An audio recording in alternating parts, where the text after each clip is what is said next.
All right.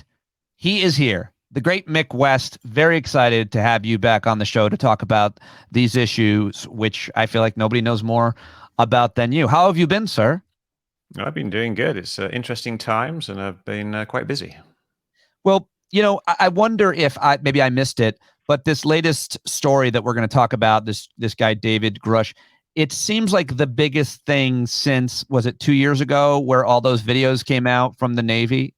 Or have there been a bunch of other stories on UFOs, or what do we call them now, that we've missed?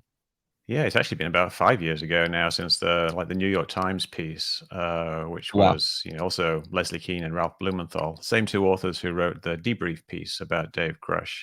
So yeah, this is I think if this is true, what is being said, then it's definitely bigger than that, and so there's a lot more interest and also a lot more scrutiny, and I think it really deserves a lot more scrutiny.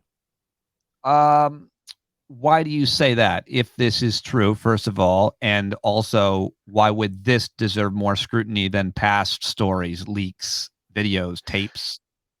Well, if you look back at the previous story, say the New York Times story of 2017, it was I think December 2017, and that was written by Leslie Kean and Ralph Blumenthal, but they essentially brought receipts. They brought these videos of craft, which were essentially official Navy videos that were of unidentified flying objects, and they had an interview with Lou Elizondo, who did actually work in some capacity on essentially some type of UFO investigation program. And so they have kind of a lot more back then than they do now. Right now, we have essentially one person.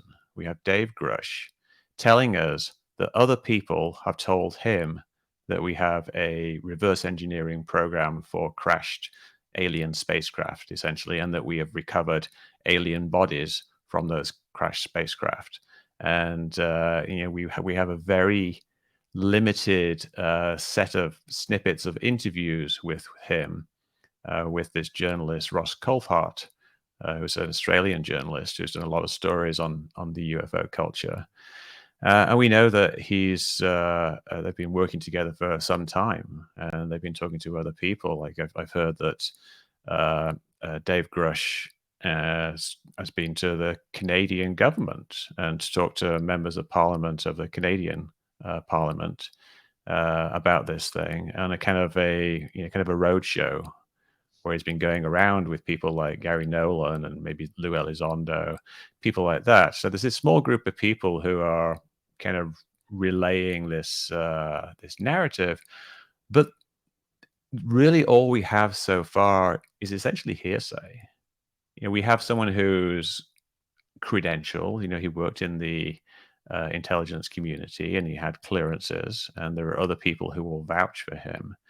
But we don't have any of the documents. We don't have any photo evidence, and he himself, Dave Grush, hasn't even seen the photos. Hasn't seen the photos of these supposed craft. So there's a lot of questions there, and I think over the next few days and weeks, we'll hopefully learn some answers to that. Dave Grush, apparently, he sounds like a really credible guy. He's a former combat officer in Afghanistan. He's a veteran of the National Geospatial Intelligence Agency, which I didn't know existed, and the National Reconnaissance Office. He served as the Reconnaissance Office's representative to the Unidentified Aerial Phenomena Task Force from 19 to 21, 2019. From late 21 to 22, he was the NGA's co-lead for UAP analysis and its representative to the task force. And who would know more than this guy about what the government knows about these unidentified aerial phenomena? Well, you'd think that the head of the UAP task force would, perhaps the head of Arrow, perhaps the people who have testified to Congress already, like Scott Moultrie, people who do have clearances, people who are actually working on these things now. Dave Grush is retired from the service, and he's working on some other job in Colorado. So there's a lot of people. He's a young guy. I think he's quite young. He's like 35 or something. There's lots more people who have been in the government and the military a lot longer than he have, and people who would know a lot more about these programs than him. And as he has said himself, he never worked on the programs. He never worked on the crash recovery programs. He says he knows people who did. But when he was asked the other day on NewsNation about what evidence was there that these craft were crashed alien technology, what he came up with was essentially the kind of the old talking points that we've heard before in UFO culture. He said that there were metals of unusual isotopic ratios. Normally on Earth, when you dig metal out of the ground, it comes in a specific ratio of like the two types of that metal, or maybe two or three types. As metal can be in different isotopes, which is just a slightly different configuration of that metal. And when you dig it out of the ground, it's in a specific ratio. So it's kind of like a signature of whether it's terrestrial or not. Now, you can actually make metals have different ratios of their isotopes, but you have to kind of engineer it. You'd have to mix the different metals isotopes together to get a specific ratio. So the evidence he comes up with is something that doesn't prove that it's from off-world. It's something that could have been made on this planet. And then he mentioned something about metals, heavy metals with high atomic numbers in odd configurations. And that really just sounds like this little chip of metal that people have been talking about for, I think, decades now. I think it goes back to Art Bell, the Art Bell radio show, when people anonymously sent him in like bits of metal that they said they'd found with ridiculous backstories about telepathy and contact with aliens and stuff like that. But this bit of metal has been floating around. It's a little triangular piece of metal, and it's layered zinc, magnesium, and bismuth. Zinc and bismuth are heavy metals, and bismuth has a high atomic number, so that kind of matches what he just described. But this isn't anything new. This is just the type of thing that people have been claiming as evidence for decades, but it never really went anywhere because these are things that could be manufactured on Earth. So the evidence that he had that they're aliens is just the same old stuff that we've heard before.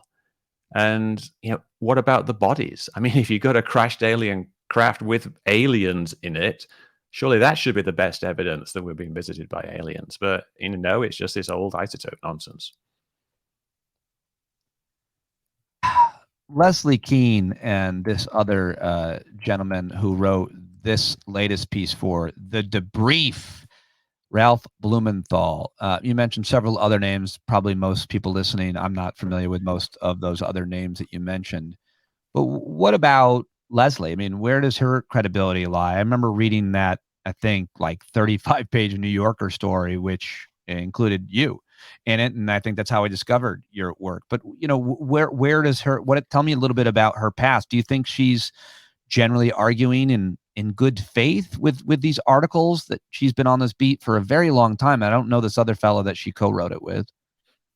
Yeah, I think she is. Both her and Ralph Blumenthal, I think, believe in what they write. But I think their belief in the broader picture of they both believe that there probably are some kind of extraterrestrials or some other non-human intelligence, and it covers a variety of things, is visiting us with UFOs. Her other author, Ralph Blumenthal, is a big fan of a psychiatrist called John Mack, who was really interested in abductions. And he would interview lots of people about abductions and people who had been visited by aliens. Sometimes there are mass sightings of aliens by school children in a schoolyard. There's no real evidence it happened, but the school kids say it did, and he interviews them. And he's one of these people who believes in it.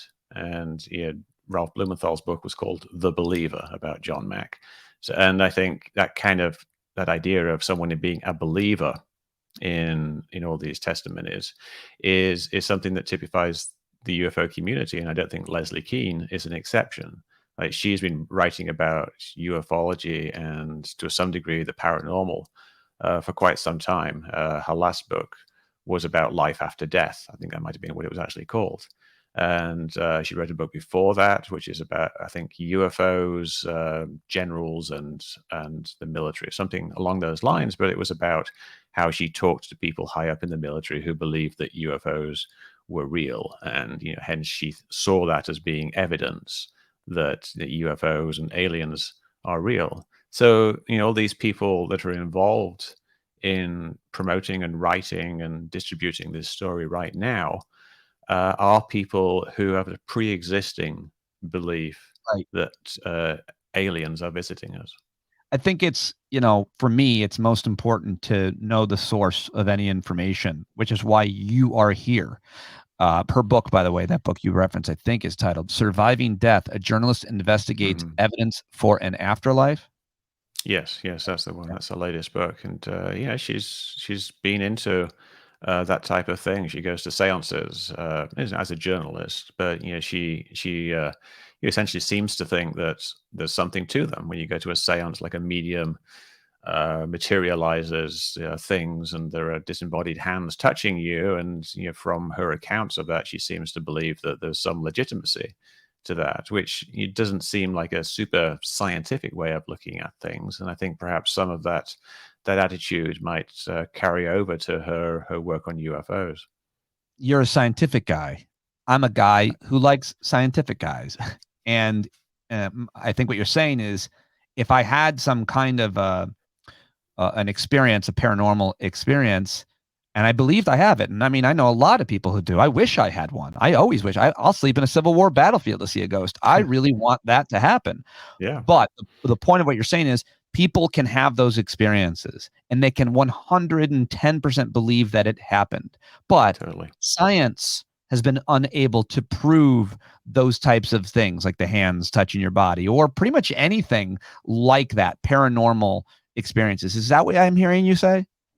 Yeah, I mean, the thing with, say, seances, for example, is that it's got a long, long history of charlatans, and a seance basically is a stage magician operating with the great advantage, usually, of it being in a very dimly lit or an entirely dark room, just performing magic tricks to usually to a paying audience who think that he or she is connecting them with dead spirits. So there's a long history of people faking this, and there's also a long history of people exposing it, so like debunkers and skeptics, like going back to Harry Houdini. Harry Houdini, he was a stage magician, but he never claimed to be actually performing magic, and he got quite angry at these mediums, and he would go to the seances and try to expose them. So yeah, there's a credulity, I think, that comes with like believing in subjects like that, which perhaps doesn't make you an ideal person to investigate claims about Right. something that you already believe in. Why do you think you're such an ideal person, Mick West? Because I do. I mean, I've been watching your stuff, read your book. Like, I mean, people say, let's see, as soon as you're, by the way, one of these people, not unlike, let me think, like a Michael Mann, he's a climate scientist friend of mine, Peter Hotez, who, of course, is a vaccine expert and doctor friend of mine. You're in that category where if I tweet or retweet something that you wrote, an army of people come to discredit you in this Yeah. case. You deal with these people on a very regular basis. One guy said, well, Mick doesn't have all the information. I was like, well, who does? Like, what hmm journalist does? Who has all of the information? Who do you possibly trust then? Yeah, well, what I do is look at the information that's actually available. What's the public information that's out there? Especially things like UFO videos. And my background is a software engineer in the video game industry, which may not seem like much. Like Mick West is just a game designer. People say that all the time, but you actually have a kind of a unique set of skills as a video game programmer. Like just the simple act of making a 3D object display on a 2D screen is the exact same math that you need for analyzing UFO videos, because you're taking a 2D screen and trying to recreate where it is in 3 dimensions. And the simple physics that we use in video games is what you need to analyze things like the position and the size and the motion, the acceleration of objects in these videos. So, I've been doing that type of thing for 20, 30 years. And it overlapped with my interest in UFOs. And so I got pretty good at analyzing UFO videos. And just along with that, I'm naturally a skeptical person. So it doesn't mean I disbelieve everything, but it means that I need to see the evidence for things. Yeah. And I think the biggest criticism that people have of me is that I don't listen to the eyewitnesses. But I do listen to the eyewitnesses. But unfortunately, I also recognize that eyewitness testimony isn't the most reliable evidence. And if we have hard evidence like videos, we really should go and analyze that first and see if that actually tells us anything, and then see how the eyewitness testimony fits into the context of that. Ah, so well said. I mean, your background, obviously, it's kind of who would expect that, but it's actually perfect in terms of understanding certainly these videos. But you also seem to understand, I don't know if you're self-taught or if you've referenced others, physics. When it comes to these videos, you understand physics and you also really understand photography and video and how it works. Explain a little bit about how that helps you. I mean, most people see these videos, I think you'll agree. I certainly did, the ones from a few years ago, and say, this is completely unexplainable. This has to Hmm. be from some other world. And then I read your explanation. It doesn't mean I completely understand it, but it's a pretty good explanation debunking these things. Tell me a little bit more about your understanding of physics and cameras and lenses as to how that helps you explain these videos, especially away, because they seem pretty damning. Yeah, well, it's kind of a combination of things. I've always been interested in photography. I've had a good camera since I was in my teens, a very long time ago. And the You video still do. game, Look at you. I can see the pores in your skin. You have the best camera of any guest I've ever had. The guy knows what he's doing. Go ahead. Sorry, Mick. it's yeah, I like the camera I have here. I have a whole bunch of different cameras up on the shelf. It's The video game stuff teaches you about essentially animation. Animation, of course, you draw one frame, then you go to the next frame, you draw things in a different position. But that's essentially what videos are. Videos are a series of photographs. You get 30 per second, or 25 per second, or 24, or 29.97 per second, depending on the type of camera you're using. And I understand how that works exactly because I do that. I do that from the ground up. When you're making a video game, you're creating these frames from information. So I know how to take a video and then deconstruct it into its actual frames. So I can take this frame here and this frame here, and I know if something's moved from here to here, that indicates either it's moving at that speed, or that the camera is rotating by a certain amount, or that the camera is moving a certain amount, or that it's a combination of two or three of those different things. And that's something that I think that a lot of people, just looking at a video, they don't naturally understand. If you take, for example, one of the more recent videos, this Middle East sphere, which has been shown on TV quite a lot alongside Dave Grush's interviews. It's like a silvery ball, and there's this video. The camera's focused on a building, and then this ball zips into the frame, and then the camera operator tries to follow this ball. And it's drone footage shot in the Middle East. And so people are kind of saying, "Oh, this is a metallic sphere that's exhibiting highly anomalous behavior." And you could kind of understand that interpretation if you don't really know much about how cameras work. But when you start actually analyzing this particular video, first of all, you've got to recognize that the camera's mounting it on an MQ-9 Reaper drone, which means that the camera itself is moving at about 150 miles per hour, which it's not super fast for a plane, but it's very fast for something moving over the ground. And then you got to look at this metallic orb and see how big is this. You can see in the background there's some telegraph poles behind it, and it's about a bit less than twice the width of that, which means that this orb is only about 18 inches across. And then you take the camera's motion into account, and you see that the camera's moving in a certain direction, and the plane's banked a certain way, and you see, oh, look, the motion of this object kind of mirrors the expected motion of the plane. And that all leads to the idea that this is not an orb kind of zipping around all over the place. This is just a balloon floating in the wind, doing nothing really special, and all the motion you're seeing is because you've got this super zoomed camera. And that's another thing you learn about in video games is depth of field and field of view.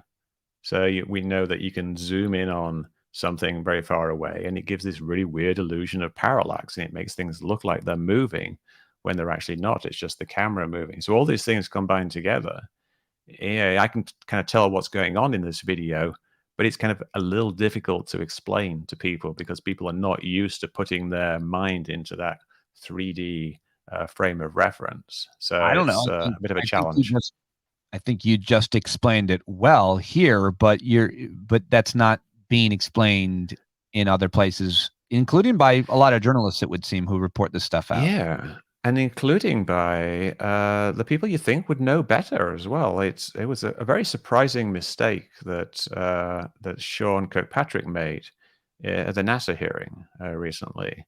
Like he was showing a new video that I'd never seen before of something that was initially thought to be anomalous, and you saw these three dots on the screen, and they're moving back and forth like this, and it looks really weird. What's going on there? And he explains it that this is just the camera moving, and it makes these objects look like they're moving. And then someone asked him, what are all these little white dots in the background? Because you could see that they were moving because there was these white dots in the background that weren't moving, and this was moving relative to that. And he said, "Those are stars. I think those are stars." But it was obvious to me that they were not stars. It was literally impossible for them to be stars based on his explanation, because he said the three dots were distant planes, and they were all moving because the camera was moving, but these white dots were not.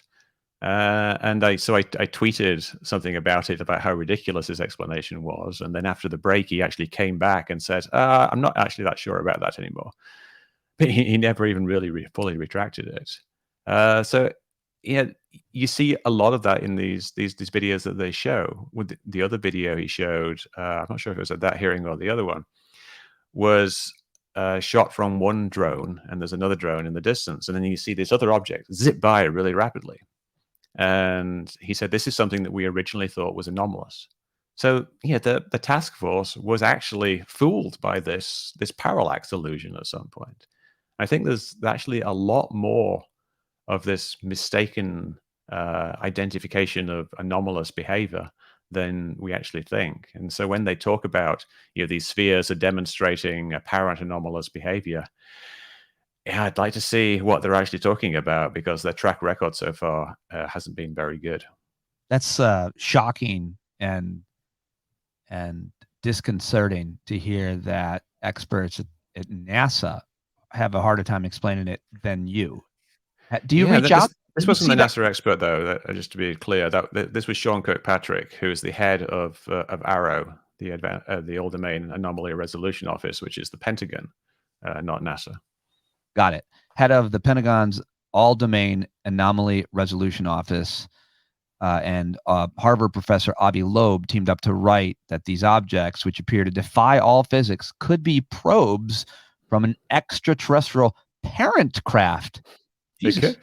I mean, how do we know that they are not? I mean, it's basically that they're extrapolating science and science fiction there. It's like, how would you populate the universe if you wanted to? You would send out these what you call von Neumann machines, which are self-replicating machines which fly to another world, and then they set up a base, and then they replicate themselves, and then they make other little big von Neumann machines that fly off to other worlds. This is a staple of both science and science fiction.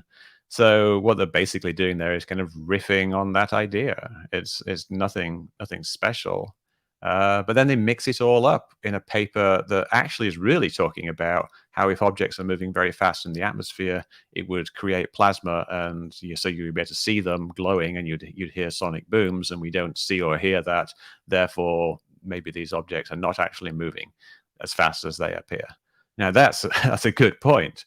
But they wrap it all up in this mothership seeding dandelions of panspermia, seeding of planets. It's it's weird. It is weird. And I'm not sure if when I asked my last question, when you said it could be that, if you were being sarcastic or if you were being No, just no, I'm generous. not being sarcastic. I think It could be. It could be what they're saying, but you don't yeah. see the evidence for it. Yeah, I don't see any evidence at all, and it seems very unlikely that this would just be happen to be the one moment in history that alien craft are visiting this particular spot in the universe when we see no evidence of life anywhere else in the universe. But it's not something that you can rule out.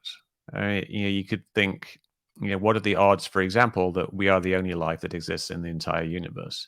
I think that's unlikely, but I don't think it's something that you could actually rule out because it's a possibility. Because if it's just entirely random, then we don't know what the odds of life arising are. And even if the odds are quite high, sometimes in one iteration of the universe, there might be one that life only arises once.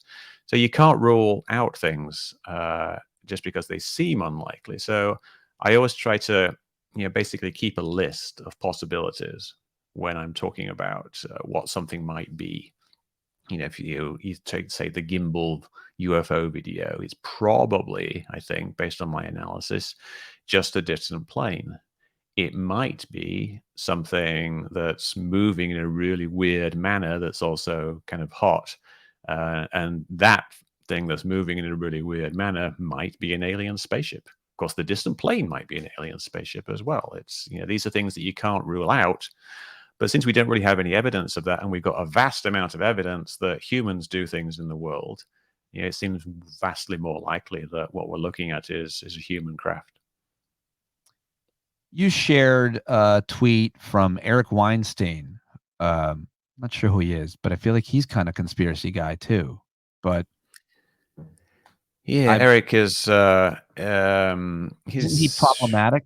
He's a mathematician. He's kind of like a member of the what's called the intellectual dark web. Right. He likes asking questions. He has a podcast called The Portal, where he talks a lot with people.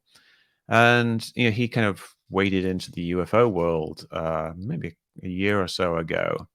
And I think because he's something of a kind of a well-known online intellectual, he got courted by the UFO crowd, probably the same people who have courted Dave Grush. And they promised him that they would show him evidence of basically crashed alien technology, that they were going to take him to a place in the desert or something. This is what he says. And this happened a few times. But as he described it, it was like, Lucy and the football. He's the Charlie Brown in this scenario. And they were always promising that he's going to get to kick the ball. But every time he goes for it, it was snatched away from him. So he became a bit more cynical. And the tweet that I retweeted was basically him warning about the current situation. I'll just read it real quick. Sure. And then he writes, there's an enormous complex of unbelievably highly conserved narratives to which very sober people will personally attest. This is but one of them. I can assure you there are many others. What is more, they are seemingly not all consistent with each other. This puts informants in conflict with each other. What's happening now is that they seem to be crossing the Rubicon of sworn testimony given under oath. That means something will now happen. But keep in mind, one possibility is disinformation. Word to the wise, demand hard evidence before giving belief. There's a ton of, quote, smoke and mirrors out here intended to incinerate credibility. You have been warned. All right. Yeah, That's a complicated thing. So in part, he's talking about his own experience, where people have told him things, and he recognizes that there are variants in this. And people within the UFO community don't all agree with each other.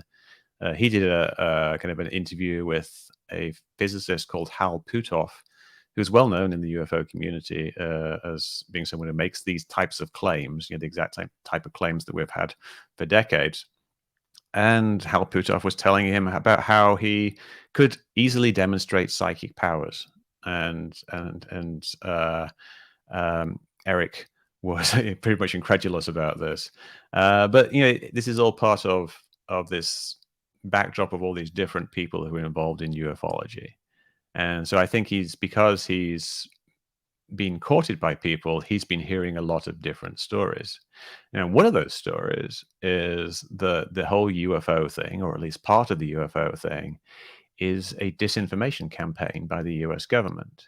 So when you hear a story about a UFO, it's actually a cover for something else. Perhaps some kind of advanced technology test that we have, or it's perhaps a cover for the truth about UFOs. Perhaps the government does have secret relations with a government of another star system, which is one of the things that some people claim. Or perhaps it doesn't. Perhaps this is all smoke and mirrors.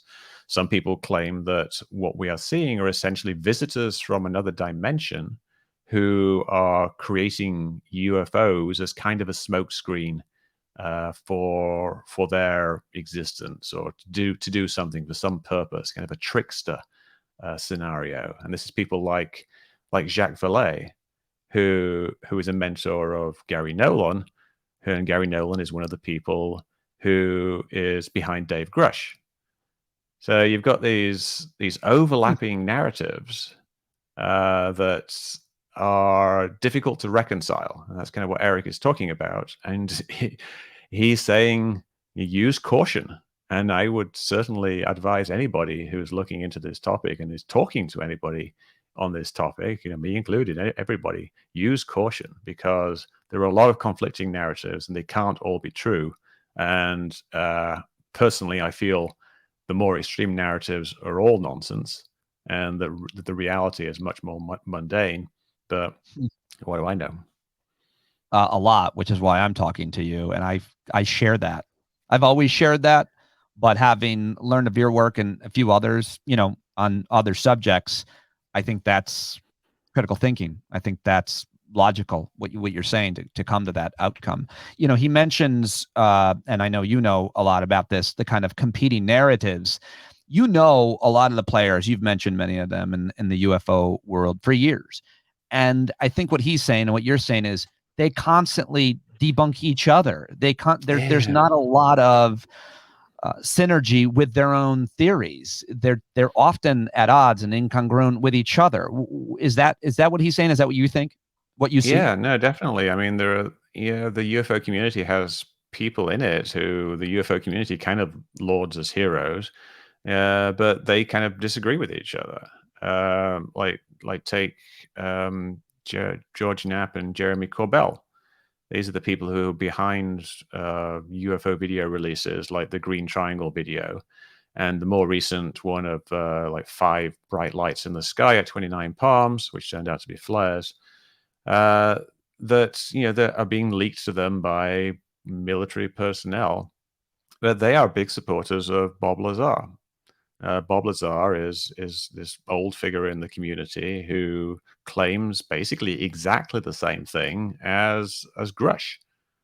And yet most people in the UFO community, well, I'm not saying most, but a lot of people in the UFO community discount Bob Lazar's testimony because it's just basically full of holes. He made up stuff about his academic credentials and things like that. And he used to work in a whorehouse, and got arrested for some type of whorehouse related activity, and he has all kinds of dodgy things in his background which kind of are issues with his credibility. So you've got a couple of the key players supporting him, and you've got a lot of the other key players who just won't touch him because he's kind of tainted goods. And so you've got these different narratives. And I think it becomes almost like you choose your own adventure. It's like Right. who do you believe? Which one of these narratives do you think is the correct one? Like there was one on I think 4chan cropped up recently, and it was this really kind of I don't know, enticing possibility. Like the idea was that an alien mothership landed on Earth thousands of years ago and set up a base underneath the Pacific, and set up a kind of a replication shop under the Pacific, this kind of von Neumann scenario, and has been spying on Earth using these little metallic spheres for thousands of years, basically. Oh, I like that. And this is, it's obviously one of the more ridiculous scenarios, but a bunch of people are like, yeah, this sounds legit. This would explain a lot. And yeah, it's not that far fetched compared to some of the stuff that the high level people are talking about. Like, Gary Nolan talks about interdimensional beings. Yeah, there's a lot, and Gary Nolan, he's a very interesting character. He's a very smart guy. He's a professor, and he's got lots of patents, and he works in I think computational immunobiology. Like, so he does making drugs and gene therapies and stuff like that. All very great stuff, advancing the health of people. But he's also a UFO experiencer who had little men visit him in his bedroom when he was a child and saw UFOs, and has had experiences with entities kind of talking to him. And now he's part of this whole thing where he's kind of showing introducing Dave Grush to people. So it's there's a lot of different people in You know, this Nick, scenario. so much of it seems, again, I am really haven't been that interested in these things, frankly, until I found your work, because I think your book and your interviews really go a long way to explain so much of why people think what they think and how to debunk it and how to follow it up. And I've always been into myth busting for sure, but more importantly, when it comes to things like your health and other issues where I've been talking to experts for a long time. But you're the man on this. You're the guy on this, and your book really went a long way to explaining this. But that being said, it does feel like you have to get to the starting point, the entry point for a lot of folks is the government, the U.S. government, the Israeli government, any government, frankly. They know these things. They're hiding these things. Yeah. And I will never ever believe that. I don't believe that human beings are capable of that. And for one reason, because there's been complex conspiracies that people ended up talking Yeah. about, from Nixon, everywhere. Like, we've heard people eventually blow the whistle. People eventually tell the truth. You can't keep these secrets, but people give so much credit to government agencies. And by the way, the last point I would say is not only does the government keep the secret, it keeps it over generations, meaning something that happened 50 or 75 years ago is being kept secret. And none of the presidents know, and none of the agency heads know. And I feel like that's the entry point. And if you believe that, I say my personal opinion is, well, you've lost trust with me, because it's not how we don't work that way. Human beings don't work that way. Governments don't work that way. They're not nearly as efficient and secretive as people think they might be. What do you think of all that? Yeah, I think that's true, and it's not just the U.S. government. This narrative that's currently being played out is that other countries also have crash retrieval programs. Russia has them, China has them, Britain probably has them, and all these other countries. They all know about it. So the amount of people who would know about what's actually going on, essentially like a shadow reality of science and the entire world, is just ridiculous. Science doesn't work like that. How you can't really compartmentalize science, so they don't realize that they're being fed bits of UFOs, and that's how scientific discoveries are made. No, scientific discoveries are made by hard work, building on the work of others, and it just doesn't really make any sense. And then there's countries who don't have crash retrieval programs. They do have like surveillance programs, and they spy on other countries, and they would want to expose something like this. How do we stop like Iran and North Korea and other countries like that? Pakistan and India. Like, why aren't they involved in this? There's just so many people that would be involved. Even if you would just take the U.S. alone, there would be tens of thousands of people. This entirely like separate set of people. And now, it's sure, like now you could say somebody has come forward. Someone's actually, broken the barrier, but we haven't actually seen that yet. We've seen someone make some claims that somebody told him some things. And now he's gone to Congress, and apparently he's given some testimony, and then they're going to look into it.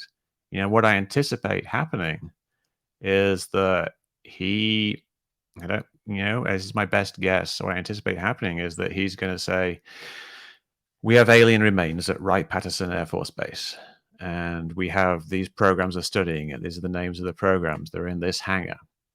And then the military is going to come back and say, oh, those aren't alien remains. That was a crashed MiG-29. This was a recovered submarine. This was a satellite that crashed in Canada, And and the we reason gave why them it's these being code kept there, names. those are all foreign, and that's Yeah. why it's being kept secretive. Exactly, and it's there are big programs that do this. There's what we used to be called the Foreign Technology Exploitation Group, which is now called I think NAICIC, NAISIC, and they're basically a very large organization that's dedicated to capturing foreign technology and studying foreign technology and reverse engineering it, both for defending against it and for learning anything that we can from it. And these are top secret, super duper top secret. We don't want our adversaries to know that we're studying their stuff. We don't know that. We certainly don't know that if we figure anything out about it. So these will be very compartmentalized programs. And some of these are big programs. When we recovered that Russian submarine back in, I think it was like 76, that was like something that cost like over $3 billion in today's money. So these aren't like small programs. These are big programs with lots of people. And if it was alien technology that we were recovering, the amount of people and the amount of money we'd be putting into this would be just ludicrous, because it's something that would change the entire world forever. Yeah, all we've got is like some guy saying, I think that these programs here are doing alien stuff, and then the military is going to come back and tell Congress secretly, because they can't reveal it to the public, that no, it's not. And then Congress is going to be like, oh well, the military has told us this, and then Tim Burchett is going to say, well, I don't believe them, they're lying, it's a big cover up, and then the whole thing is just going to continue. It's what they're saying in this latest, I believe, is that I think Grush is saying this, is that those agencies that reverse engineer a captured Chinese Russian sub, what they're doing is they're reverse engineering these alien crafts. And when I hear that, again, not knowing anything about physics or weaponry or technology, my immediate response to that is, it's one thing to reverse engineer another object built on planet Earth with the same raw materials. It's a completely different thing to imagine recreating or rebuilding a foreign craft where you don't have the same raw materials. You can't even identify what they might be. Again, I know nothing, but it seems ridiculous to think that you can reverse engineer some spacecraft or object that was built in another world. Yeah, certainly not as easily as you could something. Say if you capture a MiG or something like that, or a fifth Yeah, generation fighter from China, right. yes, you could reverse engineer that relatively easy. But if it's something that's 10,000 years or a million years more advanced in technology, then maybe not. But you could learn stuff from it. You could study it, and you could actually do experiments, and you could get results. If you have something physical, you can actually figure things out. The claim is that we have bodies of the aliens. You can do biological analysis. You can see, what are these aliens made of? Do they have similar DNA to us? Are they in fact humans from the future or another dimension? So there are things that you can do, and material analysis is part of it. But the fact that the material analysis is the only evidence that he said of alienness just seems ridiculous. If you have an alien craft that landed, you've got an intact alien craft that can supposedly do things, and there'll be things in it. It's not just going to be an inert lump of metal when it lands. It's going to be something that actually has some technology that you can look at and describe. Of course, the the good excuse for that will be that, oh, it is just an inert lump of metal. It's just like some kind of intelligent metamaterial, and that's all that it is. So there's always an excuse for these things. Right. But if all you've got is an inert lump of metal, how do you know it's alien? It's just it's kind of you're going around in circles here. We don't have good evidence. We have hearsay. And Congress needs to tread very lightly when it's dealing with this. Well, they want to tread very heavily, actually. They want to get their boots on and start stomping around looking for the real evidence. This guy, he's a 35-year-old guy retired from the intelligence community. There are probably thousands of people in the intelligence community with the same clearance or higher than him. Why doesn't Congress just get one of them and ask them? Or get the head of the Joint Chiefs of Staff and ask them, or get whoever's in charge of these programs and ask them. I mean, presumably that's what's going to happen. But the truth will out, but because it's classified, we may never actually hear what the truth is, other than that, it didn't really go anywhere. I hope you're wrong about that. Who in Congress is pursuing these leads and treading, quote, heavily, as you say? Well, there's a variety of people. Partisan? Yeah, there's Marco Rubio is one of them. He was the head of the Senate Select Committee of Intelligence, I believe. There's other people. Mark Warner, who's his Democratic counterpart. Senator Gillibrand has been pursuing it, and Tim Burchett, is Republican, who's also been very interested in it. But they all seem to have kind of different takes and motives about the whole thing.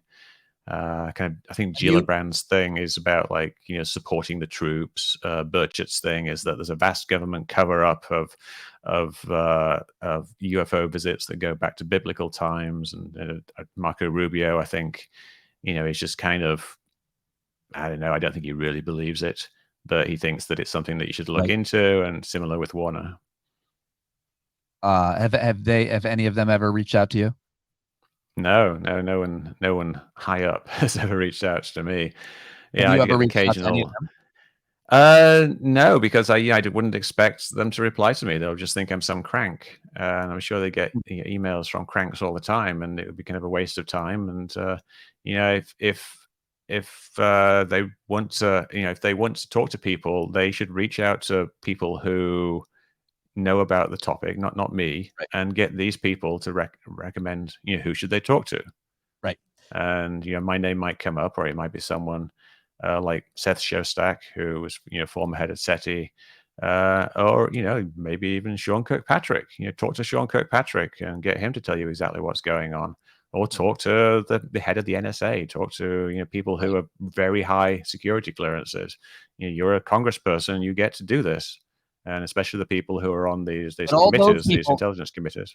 Let me go down the rabbit hole. All those people have reason to protect the secrets. That's their job, to protect the secrets. They're not going to tell you, as opposed to a, quote, whistleblower like David Grush, who's left the government. What do you say to that? Well, get the president involved then. Get the president to go and ask them. They have to tell him if he asks.